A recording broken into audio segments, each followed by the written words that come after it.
Alhamdulillah Rabbil Alameen. Nahmaduhu wa nasta'inuhu wa nastaghfiruh. Wa na'udhu billahi min shururi anfusina wa min sayyiati a'malina. Man yahdihillahu fala mudilla lahu wa man yudlil fala hadiya lahu. Wa ashhadu an la ilaha illallah wahdahu la sharika lahu. Wa ashhadu anna Muhammadan abduhu wa rasuluhu amma ba'd. பாசத்திற்குரிய சகோதர சகோதரிகளே, பெரியோர்களே, இன்றைய தினம் சூரா முஃமினூன் என்ற அத்தியாயமும் சூரா அன்-நூர் என்ற அத்தியாயமும் முழுமையாக ஓதப்பட்டது. அதில் சூரத்து நூர் என்ற அத்தியாயம் அல்லாஹ் ரப்புல் ஆலமீன் ஒவ்வொரு தனிப்பட்ட ஆணும் பெண்ணும் எந்த அளவிற்கு பரிசுத்தவான்களாக இருக்க வேண்டும் என்பதையும், அவர்களினுடைய பரிசுத்தம் தோற்று போய்விடுமையானால் அவர்களுக்கு கிடைக்கக்கூடிய தண்டனைகளை பற்றியும், எங்கே ஒரு ஆண் தோற்று போய்விடுகிறான், எங்கே ஒரு பெண்மணி தோற்று போய்விடுகிறாள் என்பதையெல்லாம் அல்லாஹ் ரப்புல் ஆலமீன் முழுமையாக ஒரு ஆணினுடைய ஒரு பெண்ணினுடைய கற்பொழுக்கத்திற்காக வேண்டி மட்டுமே இறக்கப்பட்ட அத்தியாயம் என்று சொன்னால் மிகையாகாது. இதனுடைய பெயர் அந்நூர். ஒளிகாட்ட ஒளி, நூர் என்று சொன்னால் வெளிச்சம் என்று சொல்வார்கள். ரெண்டு காரணம். இந்த அத்தியாயத்தில் அல்லாஹு நூறு ஸமாவாத்தி வல் அர்த், மாபெரும் வெளிச்சத்திற்கு சொந்தக்காரனான அல்லாஹுவை பற்றி இந்த அத்தியாயம் பேசும். ஒன்று, அதற்காக இந்த பெயர் அதற்கு சூட்டப்பட்டிருக்க வேண்டும், அல்லது ஒரு ஆண் ஒரு பெண்ணினுடைய இரு உலக வாழ்க்கையினுடைய வழிகாட்டி இந்த அத்தியாயம்.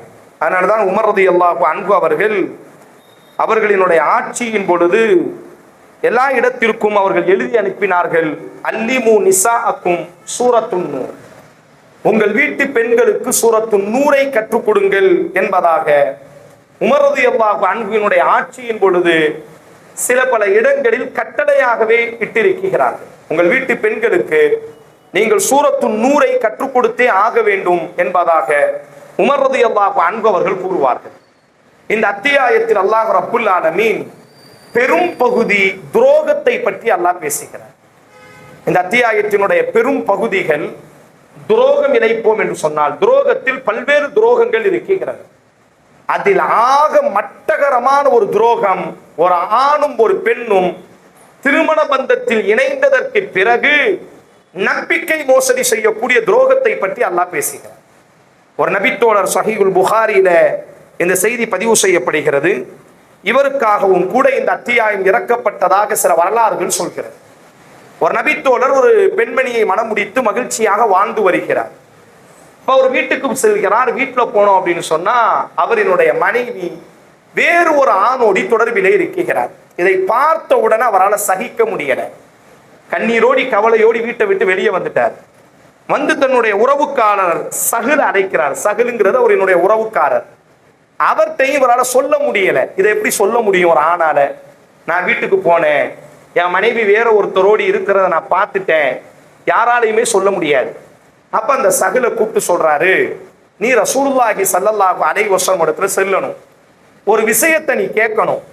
ஒரு ஆண் தனது வீட்டுக்கு செல்லும் பொழுது, அந்த ஆண் அவர் தான், ஆனா அவர் சொல்லல, வெக்கம், மானம், கேவலம், இழிவு, இதை போய் நான் சொன்னால் என் முகத்திலே நானே காரி உமிழ்வதற்கு சமம். அதான் துரோகம், பச்சை துரோகம் என்று சொல்லப்படும். அவரால் தாங்க முடியல, என்ன செய்யணும்னே தெரியல. கவலையோடு இந்த தோழட்ட சகில்ட்ட சொல்றாரு, உறவுக்காரர்கிட்ட, நீ ரசூலுல்லாஹ்ட்ட என் சார்பா ஒரு கேள்வி கேட்கணும். என்ன கேள்வி கேட்கணும்? ஒரு ஆள் வீட்டுக்கு போன இடத்துல அவன் மனைவி வேற ஒருத்தனோடி தொடர்புல இருக்கிறத அந்த ஆளு பார்த்துட்டாருன்னா அவளை கொன்றுலாமான்னு நீ ரசூலுல்லாஹ்ட்ட கேள்வி கேட்கணும் அப்படின்னு கேட்கிறாரு. உடனே அந்த சகுல் ரசூலுல்லாஹ்ட்ட போறாரு. யார் ரசூலல்லாஹ், ஒரு ஆள் தான் வீட்டுக்கு போகும்பொழுது அவர் மனைவி வேற ஒருத்தரோடி தொடர்புல இருக்கிறத பார்த்துட்டாருன்னா அந்த ஆள் மனைவியை கொலை செய்யறதுக்கு அனுமதி இருக்கிறதா? இதை கேட்கறதுக்கே ரசூலுல்லாஹ்க்கு தாங்கல. இப்படி முகத்தை திருப்பிக் கொள்கிறார்கள். இதெல்லாம் ஒரு கேள்வியா? அது எப்படி ஒரு மனைவி, ஒரு ஆணும் ஒரு பெண்ணும் ஒரு உறுதிமொழியை எடுத்துக்கொண்டதற்கு பிறகு, திருமண பந்தத்தில் இணைந்ததற்கு பிறகு இப்படி ஒரு துரோகத்தை ஒருத்தனால செய்ய முடியுமாச்சு அப்படின்னு முகத்தை திருப்பிக் கொள்கிறார். உடனே அந்த தோழருக்கு தெரிகிறது ரசூல்லா இந்த கேள்வியை வெறுக்கிறாங்க. தோழர்களை பொறுத்தவரை ரசூல்லா சில கேள்வியை வெறுத்துட்டாலே அதுக்கு பிறகு கேட்க மாட்டாங்க. உடனே ரசூல்லாவும் பதில் சொல்லல. இவர் புரிந்து கொள்கிறார் ரசூலினுடைய முகத்திலேயே இது ஒரு மட்டகரமான கேள்வி போல, இப்படிலாம் நடக்காது, நடக்கவும் கூடாது. உடனே அவர் என்ன செஞ்சிட்டாரு, தான் தோழத்தை தான் சொந்தக்காரத்தை அவரு ரொம்ப எதிர்பார்த்துட்டு இருக்கிறாரு. ரசூல்லாட்ட போனியல என்ன சொன்னாங்க, இல்ல ரசூல்லா பதில் சொல்றதுக்கு தயாரா இல்லை இந்த கேள்விக்கெல்லாம். உடனே அந்த தோழர் சொல்றாரு, இல்ல நானே போய்க்கிறேன். அவரும் போய் ரசூல்லாட்ட, யார் ரசூலல்லா, ஒரு ஆள் தான் வீட்டுக்குள்ள போகும் பொழுது அவரினுடைய மனைவி வேற ஒருத்தனோடி தொடர்புல இருக்கிறத பார்த்துட்டாருன்னா அந்த ஆள் கொலை செஞ்சுட்டுமா அந்த பெண்மணிய.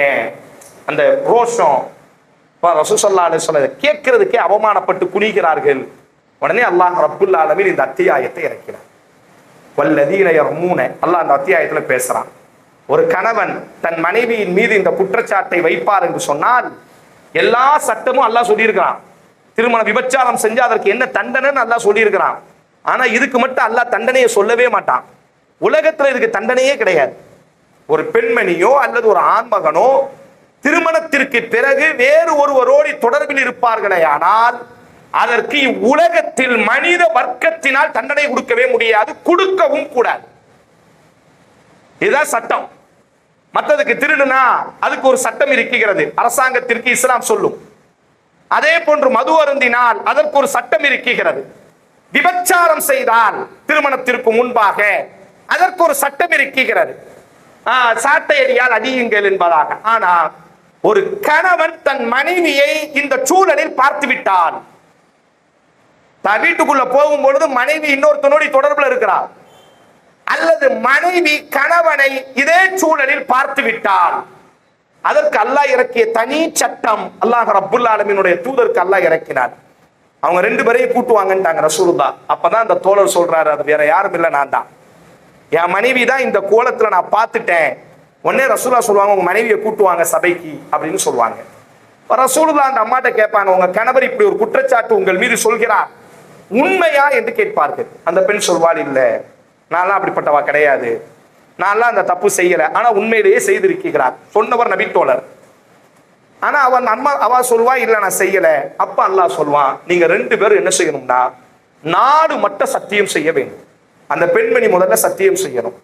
அல்லாஹ் இன்னைக்கு ஓதி அத்தியாயம் வசனம் என்ன சத்தியம் செய்யணும், நான் அந்த தப்பு செய்யல, நான் யோக்கியவான், இவன் பொய் சொல்கிறான் அப்படின்னு நாடு மட்டும் சத்தியம் பண்ணணும். உடனே அந்த நபித்தோழரும் சத்தியம் பண்ணணும். இப்போ அவரையும் ரசூலுல்லாஹ் கூப்பிடுறாங்க, வந்து சத்தியம் செய்யுங்க. நாடு சாட்சி தானே மற்றதுக்கெல்லாம் தேவை, இங்க அல்லாஹ்வை சாட்சியா நம்ம கீழே இறக்கணும். அவர் என்ன செய்யறாரு, அல்லாஹ் மீது சத்தியமாக இவ இந்த தப்பை செஞ்சா நான் பார்த்தேன் அப்படின்னு என்ன செய்யணும், அவர் அல்லாஹ்வை சாட்சிக்கு கூப்பிடணும், அவ அல்லாஹ்வை சாட்சிக்கு கூப்பிடணும். இதுதான் மிகப்பெரிய ஒரு விஷயம். ஐந்தாவதாக வல் ஹாமிஸத்து அன்ன லஅனத்துல்லாஹி அலைஹி, அல்லாஹ் சொல்கிறான். அஞ்சாவதாக அந்த நபித்தோழர் இப்படி சொல்லணும், நான் பொய் சொன்னால் அந்த படைத்தவனின் சாபமும் கோபமும் என் தலையில் விழட்டும் என்று அவர் செய்ய வேண்டும். அந்த தோழர் உடனே செஞ்சிட்டாரு. உடனே அந்த பெண்மணியை ரசூலுல்லாஹ் கூப்பிடுறாங்க, நீ இப்ப அஞ்சாவதா செய்யணும். உடனே அந்த பெண்மணி சொல்வா, கொஞ்சம் பதறா. உடனே ரசூல் ஸல்லல்லாஹு அலைஹி வஸல்லம் உணர்ந்துக்கிறாங்க. அப்ப ரசூலுல்லாஹ் சொல்லுவாங்க, கிஃபூஹா இந்தல் ஹாமிஸா, பெண்ணே அஞ்சாவது செய்ய போறதுல ஒரு கொஞ்சம் நிதானம். ஃபஇன்னஹா மூஜிபத்துன், கண்டிப்பா நடக்கும் உன் தலையில். ஃபஇன்னஹா மூஜிபத்துன், துரோகத்திற்கான தண்டனை அது. அதனால உண்மையை சொல், பிரச்சனை இல்லை. இல்லை என்று சொன்னால், நீ துரோகம் செய்தால் ஃபஇன்னஹா மூஜிபா, உன் தலையில் நாசம் விழுந்தே தீரும். உடனே அந்த பெண்மணி சொன்னார், லா அஃதஹு கௌமி, என் கோத்திரத்தை, என்னுடைய குடும்பத்தை நான் இழிவுபடுத்த மாட்டேன் அப்படி சொல்லி அவ என்ன செய்தால், ஐந்தாவதாக சத்தியம் செய்தால். ரசூல் ஸல்லல்லாஹு அலைஹி வஸல்லம் சொன்னாங்க, இதுக்கு பிறகு அவங்கள கவனிக்காதீங்க, அவங்கள விட்டுருங்க, அவங்க திருமண பந்தம் எல்லாத்தையும் முறிச்சிருங்க. இவர்கள் ரெண்டு பேர்ல யார் துரோகம் செய்தாலும் அல்லாஹ்வினுடைய பிடியில் இருந்து அவர்கள் தப்பிக்க மாட்டார்கள் என்பதாக நபி ஸல்லல்லாஹு அலைஹி வஸல்லம் அனுப்பி வைத்தார்கள். இப்ப இந்த செய்தி நமக்கு என்ன உணர்த்துகிறது என்று சொன்னால், ஏனைய பாவத்திற்கெல்லாம் ஒரு தண்டனைகள் உலகத்தில் தீர்மானிக்கப்பட்டிருக்கிறது. ஆனால் நாம் ஒருவரை நம்பி அவரினுடைய திருமண பந்தத்தில் நம்ம இருக்கும் பொழுது எந்த சூழலிலும் இந்த துரோகத்திற்கான ஒரு சூழல் அமைந்து விடவே கூடாது. அப்படி நாம் துணிந்து விடுவோம் என்று சொன்னால் நாம் அல்லாஹ்வினுடைய சாபத்தை கேட்பதற்கு துணிந்து விடுகிறோம். அதனாலதான் ரசூலுல்லாஹ் இதெல்லாம் தெரியுது, ரசூலுல்லாஹ்க்கு நல்லா புரியுது, நபி தோழர்களுக்கு புரியுது, இந்த பெண் தப்பு செய்திருக்கிறார், அவளுடைய வயிற்றுல கரு வளருது, அந்த குழந்தை பிறக்கும் பொழுது ரசூலுல்லாஹ் சொல்றாங்க அந்த பிள்ளையினுடைய சாடையை பாருங்க, பார்த்தா இந்த நபி தோழர் யார குற்றச்சாட்டினாரோ அந்த பையன் சாடையிலேயே இருக்கு புள்ள. ரசூலுல்லாஹ் சொன்னாங்க நம்ம சொன்னது சரிதானே, ஆனாலும் தண்டிக்க கூடாது. அவ தப்பு செஞ்சது உண்மை, அவ இனி ஒருத்தனோட தொடர்புல இருந்தது உண்மை, ஆனாலும் தண்டிக்க வேண்டாம். காரணம் நம்முடைய தண்டனை எல்லாம் ஒரு சில நிமிடங்கள் மட்டும்தான். இது போன்ற துரோகிகளுக்கு அல்லாஹ் தண்டனையை இறக்க வேண்டும் என்று ரசூலுல்லாஹி ஸல்லல்லாஹு அலைஹி வஸல்லம். ஃபஇன்னஹா மூஜிபா, ஆணாக இருக்கட்டும் பெண்ணாக இருக்கட்டும். சமீப காலமாக நாம் நமக்கு மத்தியில் பேசிக் கொள்கிறோம். சமீப காலமாக யாரிடத்திலிருந்து இந்த நோய் தொட்டியது என்று தெரியவில்லை. நல்ல நல்ல வாலிபர்கள், நல்ல நல்ல குடும்பத்து பெண்கள் சாதாரணமாக இன்றைக்கு இந்த துரோகத்தை செய்வதை நாம் காண்கிறோம். ரசூலினுடைய வார்த்தை ஃபஇன்னஹா மூஜிபா, சத்தியமாக அல்லாஹ்வினுடைய தண்டனை தலையில் இறங்குகிறது. எந்த சூழலிலும் எந்த ஒரு ஊர்ல இந்த அசிங்கங்கள் பெருகி விடுமோ, விபச்சாரங்கிறது ஒரு பொதுவானது, அது பொதுவா மானக்கேடானது, அது ஒரு உணர்ச்சி பெருக்கல ஒரு காம மிகுதியில செய்யறது, அது வேறு, அதற்கான தண்டனை வேறு. ஆனா திருமண பந்தத்திற்குள்ளாக வந்ததற்கு பிறகு நமக்கென்று ஒரு கணவன், நமக்கென்று ஒரு மனைவி, நமக்கென்று அழகான குழந்தைகள், இவ்வளவு ஒரு கட்டமைப்பை அல்லாஹ் ஏற்படுத்தியதற்கு பிறகு இந்த கட்டமைப்பை ஒருவன் உடைப்பான் என்று சொன்னால் அவன் தலையில் அல்லாஹ்வினுடைய தண்டனை இறங்கும் என்பதை மறந்துவிடக் கூடாது. அதனால்தான் நபிகள் நாயகம் ஸல்லல்லாஹு அலைஹி வஸல்லம் திருமணத்திற்கு பிறகு விபச்சாரம் செய்யக்கூடியவர்கள் அல்லாஹ் ஏறெடுத்தும் பார்க்க மாட்டான் என்று அல்லாஹ்வின் தூதர் கூறியிருக்கிறார்கள்.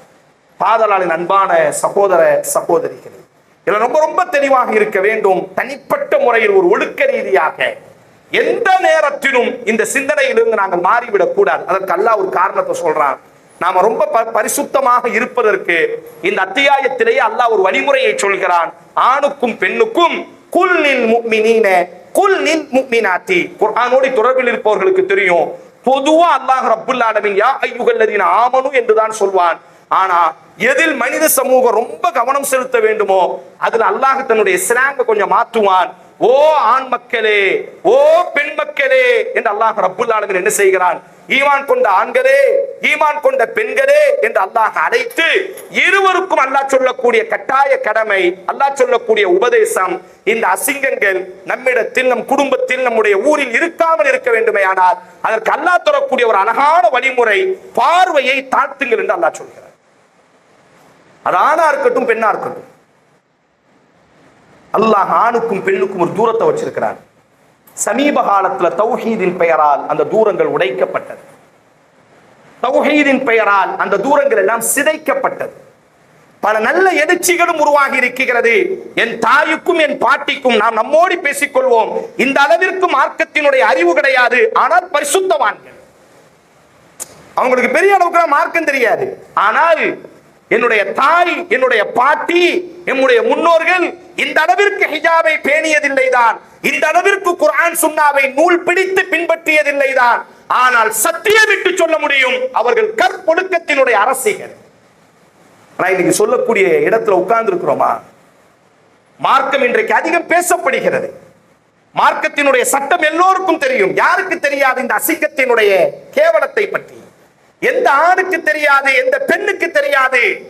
ஆனால் இன்றைக்கு சிதைந்திருக்கிறது. யாரை நம்புவது என்றே தெரியவில்லை, யாரை நம்புவது என்றே தெரியவில்லை. இந்த அசிங்கத்திலே மூழ்கி கிடக்கிறார்கள். சந்தர்ப்பம் கிடைக்கும் பொழுதெல்லாம் உச்சக்கட்டமான மனிதநேயம். நம்ம வாப்பா நம்ம மேல 1000 குற்றச்சாட்டு வரட்டும், இவர் கோவக்காரன்னு சொல்லலாம், இந்த பொம்பளை புள்ள ஒழுங்கா சமைக்க மாட்டான்னு சொல்லலாம், இவ கொஞ்சம் எடுத்து எறிஞ்சு பேசுவா அப்படின்னு சொல்லலாம், இவ முன்கோபிக்காரி என்று கூட சொல்லிக் கொள்ளலாம். ஆனா எவனும் விரல் நீட்டி இந்த புள்ள கொஞ்சம் போக்கு, இந்த பையன் கொஞ்சம் போக்கு அப்படின்னு ஒரு வார்த்தையை பெற்றி விடவே கூடாது. யூசுப் அலைஹிஸ்ஸலாம் அல்லாஹ் அதை ஷராஹித்து சொல்லுவான். அவரை பாருங்க, அந்த பொம்பளை அவளை பிடிச்சி இழுக்கும் பொழுது யூசுப் அலைஹிஸ்ஸலாம் சொன்ன ஒரு வார்த்தையை சொல்லுவான். அல்லாஹ் குர்ஆன்ல எப்பொழுதெல்லாம் தூக்கம் வரவில்லையோ இந்த வார்த்தையை நம்ம கொஞ்சம் யோசிச்சு பார்க்கணும். அந்த பொம்பளை பிடிச்சி இழுக்கிறா. கத்தில் அபுவா, கதவுகள் எல்லாம் பூட்டப்பட்டாச்சு. யூசுஃபை பிடிச்சி அப்படி இழுக்கிறா. இழுக்கும் பொழுது யூசுப் சொன்ன ஒரு வார்த்தை, இன்னஹு ரப்பி அஹ்ஸன மஸ்வாய்.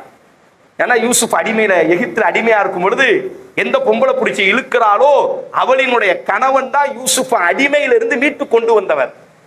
அவர் எகிப்தினுடைய வீதியில அடிமையா கிடந்தார் சாக்குப்பையில. இந்த பொம்பளை இருக்கால, இந்த எந்த யூசுஃபின் மீது மோகம் கொண்டாலே அவளினுடைய கணவன் தான் என்ன செஞ்சாரு, யூசுஃபை காசு கொடுத்து மீட்டு வந்து அடிமையா வளர்க்க மாட்டாரு. அவ் நத்தஹிதஹு வலதா, அல்லாஹ் குர்ஆன்ல சொல்வான், தான் புள்ள மாதிரி வளர்த்துட்டு வராரு. அதை நினைச்சு பார்த்து அந்த பொம்பளை பிடிச்சி இழுக்கும் பொழுது யூசுப் சொல்வார், இன்ன ரப்பி அஹ்ஸன மஸ்வாய். உங்க கணவர் என்னை ரொம்ப நல்ல முறையில் வச்சிருக்கிறாரு, அந்த நல்ல மனிதனுக்கு நான் துரோகம் செய்வது தகுமானதல்ல. இன்னஹு லா யுஃப்லிஹு ஸாலிமூன், துரோகிகள் நிச்சயமாக அநியாயக்காரர்கள். அப்ப நாம ஒரு கணவனுக்கு கீழே இருக்கிறோம், அவர் மூலியமா ஒரு புள்ள பெற்றிருக்கிறோம், நமக்குன்னு ஒரு மனைவி இருக்கிறா, நம்பி நம்மளை சுதந்திரமா வெளியே அனுப்பி இருக்கிறாள். அந்த நேரத்தில் நாம இந்த சல்லாப்புகளுக்கு நாம உள்ள கொஞ்சம் மயங்குவோமையான என்ன நடக்கட்டும், எவ்வளவு பெரிய அழகு இருக்கட்டும், எவ்வளவு பெரிய துணிச்சல் இருக்கட்டும், எப்படி ஒரு மனிதனுக்கு இந்த சிந்தனை வரும், என் புள்ள முகம் வர வேண்டும் அல்லவா, என் பிள்ளையினுடைய முகம், என் தாயினுடைய முகம் அந்த யூசுப் வந்துச்சு இல்ல, அடிமை சங்கிலியில இருந்த அவரை மீட்டெடுத்த உடனே அந்த பொம்பளை பிடிச்சி இழுக்கும் பொழுது, இல்ல நீ என்னை கூப்பிடுற, ஆனா உங்க கணவர் என்னை உயர்ந்த இடத்தில் வைத்திருக்கிறார். இந்த சிந்தனை தான் உச்சக்கட்ட மனிதநேயம். நண்பு சகோதரர்களே, ஒரே ஒரு செய்தியை சொல்லி நான் இன்றைய தினம் நிறைவு செய்கிறேன். இந்த அத்தியாயத்தில் ஒரு வசனம் உண்டு, குல்லில் முஃமினீன, முஃமினான ஆண்களே, குல்லில் முஃமினாத்தி, முஃமினான பெண்களே, யஹுத்து மின் அபுசாரிஹிம் யஹ்ஃபதுன, அல்லாஹ் குர்ஆன்ல சொல்வான், உங்க பார்வையை தாழ்த்துங்கள், உங்கள் கற்பை பாதுகாத்துக் கொள்ளுங்கள் என்று சொன்னதற்கு இமாம் குர்துபின்னு தஃப்சீர்லயே ஒரு பெரிய அறிஞர் அவர். அவரினுடைய தஃப்சீர் முதல் தர தஃப்சீராக வைத்து பார்க்கப்படும். அந்த இமாம் அவர்கள் தான் வாழ்க்கையில சந்தித்த ஒரு நிகழ்வை பதிவு செய்கிறார்கள் இந்த வசனத்துக்கு. அவர் எகிப்துல ஒரு பள்ளிவாசலினுடைய இமாமாக இருக்கிறார். அந்த நேரத்துல அந்த பள்ளிவாசல்ல ஒரு பையன் இருக்கிறான், குர்ஆனை மனனம் செஞ்ச ஹாஃபிஸ் முஅத்தினு. இவருக்கு நாயிப் இமாமாக, துணை இமாமாக இருக்கிறான். ரொம்ப நல்ல பையன், ரொம்ப அற்புதமாக ஓதுவான். அவனினுடைய ஓதுதலே அவ்வளவு அழகாக இருக்கும். அப்படியே அவன் தினம் வர்றது, பள்ளிவாசலை சுத்தம் பண்றது, பள்ளிவாசலினுடைய மெஹராப்ல நிற்கிறான், பள்ளிவாசலினுடைய மிம்பரை அழகுபடுத்துகிறான். பள்ளிவாசல் அந்த ஊரே என்ன செய்கிறது என்று சொன்னால், இவனினுடைய அந்த கிராஅத், இவனினுடைய அந்த வக்காரத், அதற்கு இந்த ஊரே கண்ணியப்படுத்துகிறது. இப்படியாக இருக்கும் பொழுது தினமும் வீட்டுக்கும் பள்ளிக்கும் போயிட்டு வரும்பொழுது அந்த பள்ளிக்கு பக்கத்துல இமாம் குர்துபியினுடைய அற்புதமான ஒரு வரலாறு. அந்த பள்ளிக்கு பக்கத்துல ஒரு நஸ்ரானியான ஒரு பெண்மணி, அழகான பெண்மணி இருக்கிறாங்க. அந்த பெண்மணி அப்பப்ப மேல வருவாங்க காய போடுறதுக்கு அல்லது வெளியில வர்றது. பொதுவா ஒரு பக்கத்து வீட்டுல பெண் இருக்கும் பொழுது உரிமையா வருவாங்கல்ல. இவரும் பள்ளிவாசலுக்கு வரும்பொழுது அந்த அம்மாவும் வெளியே வர்றது, இவரும் பள்ளிக்கு வர்றது. 1க்கு 4 முறை பார்வைகள் சந்திக்கும் பொழுது, அதனாலதான் மார்க்கம் மிக தெளிவாக சொல்லிவிட்டது, முதல் விஷயம் பார்வையை தாழ்த்த வேண்டும். இல்ல நாங்கெல்லாம் அப்படி தெரியுமா, நாங்கெல்லாம் இப்படி தெரியுமா, எங்கெல்லாம் எப்படி தெரியுமா, எங்க வாப்பா எங்களை எப்படி வளர்த்தார் தெரியுமா, எங்களே சந்தேகப்படுறீங்களா, அப்படிலாம் கிடையாது. யாரானாலும் இருக்கட்டும், ரசூல் ஸல்லல்லாஹு அலைஹி வஸல்லம் அவங்கள பத்தி அம்மா ஆயிஷா சொல்றாங்க, அந்த அத்துக்கு ரசூலுல்லாஹ் உச்சக்கட்ட இறை நம்பிக்கையாளர், உச்சக்கட்டமாக அல்லாஹ்வை பயப்படக்கூடியவர். அம்மா ஆயிஷா சொல்றாங்க, அந்த ரசூலுல்லாஹ் எந்த அந்நிய பெண்ணை ஏறெடுத்து பார்த்ததில்லை, எந்த அந்நிய பெண்ணோடையும் தனித்து இருந்ததில்லை. அவர் தக்வாவுக்கே அவர் இருந்ததில்லை. அவர் தக்வால அவங்களுக்கே இருக்க முடியாது. அப்ப இமாம் குர்துபி சொல்ற, அந்த பையன் எப்ப வருவான் போவான். அப்ப அந்த பெண்ணை பாக்குறாரு, அந்த பெண் இவரை பாக்குறாங்க. இந்த பையனினுடைய உள்ளத்துல ஒரு காதல் மலர ஆரம்பிக்கிறது. உடனே அந்த பையன் அந்த பெண்ணை காதலிக்க ஆரம்பிக்கிறான். அந்த பெண்ணிட்ட போய் பேசுறான். அப்ப அந்த பெண் சொன்னா, பார்வையோடி தான் நாம 2 பேரும் உரையாட முடியும். நான் என்ன தலைகீழ நின்னாலும் உங்களை நான் மனம் முடிக்க முடியாது, நீங்க என்ன தலைகீழ நின்னாலும் உங்களை மனம் முடிக்க முடியாது. காரணம், நம்ம 2 பேரும் அதியான், அதாவது மார்க்கத்தால் முரண்பட்டு நிற்கிறோம். எங்க தகப்பனாரும் உங்களுக்கு வாய்ப்பு கொடுக்க மாட்டாரு. நானுமோ ஒரு நஸ்ரானி, நீங்களுமோ ஒரு முஸ்லீம், அதுவும் பெரிய மார்க்க அறிஞரும் உட்பட. அதனால நம்ம 2 பேருக்கும் செட் ஆகாது, போங்கன்னு அந்த அம்மா அனுப்பி வச்சிட்டா அந்த பெண்ணு. ஆனா இந்த ஆணினுடைய உள்ள மட்டும் அது அப்படித்தான். பார்வை என்றைக்கு சிதைந்து விடுமோ, அவன் எவ்வளவு யோக்கியவானாக இருந்தாலும் அங்கே சிதைக்கப்படுவான். ஒரு கட்டத்தில் அந்த மீன் அந்த வீட்டுக்கு போறாரு. என்ன செஞ்சா உங்க அத்தா உன்னை எனக்கு கல்யாணம் முடிச்சு கொடுப்பாரு, உங்க வாப்பா உங்க தந்தை சொன்னான் நஸ்ரானியாக மதம் மாற வேண்டும். ஒரு நாள் யோசிக்கிறான், நாம் நஸ்ரானியாக மதம் மாறுவோம், ஆனால் அந்த பெண்ணுக்காக மட்டும்தான் உள்ள ஈமானை வைத்துக் கொள்வோம் அப்படின்னு மதம் மாறுகிறான். பக்கத்திலேயே அந்த பெண்ணை மனம் முடிச்சு, அந்த பெண்ணினுடைய தந்தை ஒரு பெரிய கிறிஸ்தவ ஃபாதரியார், இவனும் கிறிஸ்தவ ஃபாதரியாக மாறுகிறார். அதே பள்ளியில் அதான் கேட்கப்படுகிறது, அதே பள்ளியில் இரவு தொழுகை நடத்தப்படுகிறது, அதே பள்ளியில் இமாம் குர்துபி குத்பா செய்கிறார்கள், எல்லாவற்றையும் கேட்கிறார். எந்த பள்ளியினுடைய மெஹராபை அலங்கரித்தானோ அதே பள்ளிக்கு பக்கத்திலே இப்பொழுது மதம் மாறுகிறான். கடைசி இந்த வரலாறு முடியும். யதார்த்தமா வீட்டுக்கு மாடிக்கு மேல ஏறுவான், கால் தட்டி அப்படி கிறிஸ்தவனாகவே செத்து ஒளிந்தான். ஒன்னே ஒண்ணுதான் அவனுடைய பார்வையில செஞ்ச தப்பு. அதனால வாலிபர்கள் எந்த சூழலிலும் உங்களை யாரும் மயக்குவதற்கு, வாலிப பெண்கள் உங்களை யாரும் ஆக்கிரமிப்பதற்கு நம்ம விட்டுவிடவே கூடாது. அதைத்தான் அல்லாஹ் இந்த வரலாறுல நிறைவு செய்கிறான். வல் ஹாமிஸத்து அன்ன கதபல்லாஹி அலைஹா, துரோகிகளினுடைய தலையில் அல்லாஹுவின் கோபம் உண்டாகட்டும் என்பதாக அல்லாஹ் நிறைவு செய்கிறான் என்று சொன்னார். அல்லாஹ் ரப்புல் ஆலமீன் வாழும் காலம் முழுவதும் பரிசுத்தவான்களாக நம்முடைய கபரை கடந்து செல்லும் பொழுது, நாம மரணிச்சு நம்ம புள்ள இந்த உலகத்துல வாழும் பொழுது, இவங்க வாப்பா ஒழுக்கமானவர், ஒழுக்கமானவரினுடைய குழந்தைகள், ஒழுக்கமான தாய்க்கு பிறந்தவர்கள், ஒழுக்கமான தந்தையினுடைய மடியில் வளர்ந்தவர்கள் என்று பேரை நம்ம புள்ளைக்கு சம்பாதிச்சு கொடுக்கணுமே தவிர, இந்த பையன் யார் தெரியுமா, அவங்க அம்மா இன்னொருத்த கூட ஓடி போனார்ல, அந்த பையனுடைய தாங்க அல்லாஹு அக்பர் நாசம் சகோதரமே. இவன் வாப்பா யார் தெரியும்ல, அந்த பொம்பளை கூட தொடர்புல இருந்தார்ல, அந்த பையனுடைய வாப்பா தான் இந்த பையனுடைய வாப்பான்னு கேட்டுட்டோன்னு வைங்கள, நமக்கு மட்டும் சாபம் அல்ல, நாம் பெற்றெடுத்த பச்சிலம் குழந்தையும் காலம் முழுவதும் அசிங்கத்தை சுமந்து கொண்டிருக்கும். இதை மனதிலே சுமந்தவர்களாக, இதெல்லாம் ஒரு புறம், துரோகிகளுக்கு அல்லாஹுவினுடைய சாபம் உண்டாகட்டும் என்று அல்லாஹ் நிறைவு செய்கிறானே. இந்த சூழலில் இருந்து அல்லாஹ் உங்களையும் என்னையும் பாதுகாக்க வேண்டும். வாஹுதாவானா அல்ஹம்துலில்லாஹி ரப்பில் ஆலமீன்.